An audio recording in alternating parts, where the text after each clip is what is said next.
One of my most, if not the most frequently asked question concerning my reviews is, why do I not take multiplayer into account when reviewing a game? And the answer's simple. I don't play multiplayer games. At all. Because I'm not interested in multiplayer. I don't get, nor have I ever gotten, what's so great about paying 60 Washingtons for a game that you only have temporary access to, have to put up with mountains of overpriced DLC and micropayments just about everywhere you go, all the while praying that your petty offerings please the server gods, while having to dread the inevitable shutdown of said servers, which will happen. If I buy a video game, it better be something I pay for and then own forever, unless I give it up, let someone borrow it, or sell it.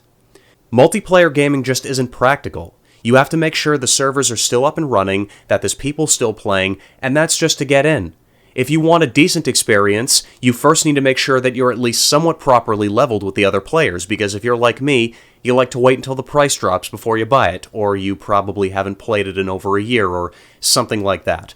Whatever the reason, everyone is now level 50 and you're like level 4. The only people left are those who have no life and just sit there playing the game all fucking day, have unlocked everything and know every trick in the book. It's just like playing poker for the first time in a casino. It's not as fun as it sounds. So a workaround to this problem most people would take is to get some buddies. So now you need to make sure that all your friends have the game, that they're all available at the time you want to play, and you need to make sure they have all the maps you have, because we know damn near every multiplayer game nowadays likes to churn out map packs like they're fucking candy, which, while I'm on the topic, I just paid $60 fucking for this game. And now the developer wants me to fork over even more for a few extra maps?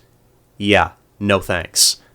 And the map packs aren't the worst part, because many games nowadays also like to throw in all this pay-to-win bullshit, which includes stuff like paying real money for in-game money, or supply drops, or extra weapons, or unlocking everything ahead of everybody else, or some shit like that on top of the map packs.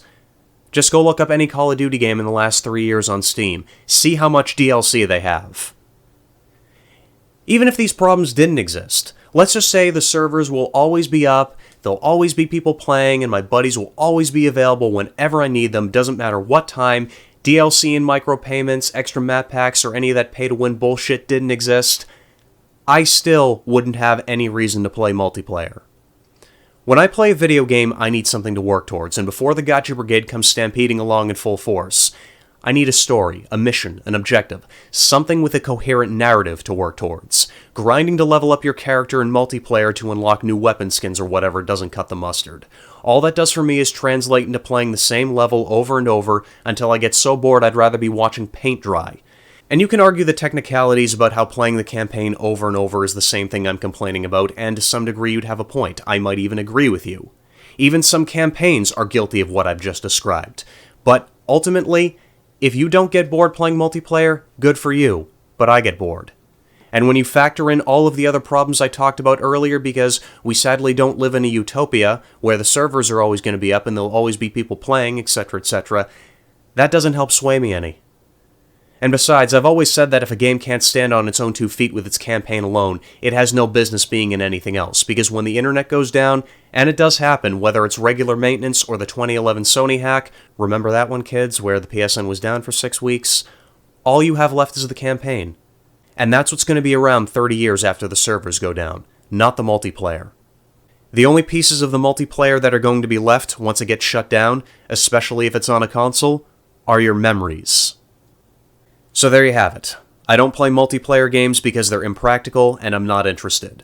Especially arena shooters. They're a dime a dozen. If you've seen one, you've seen them all.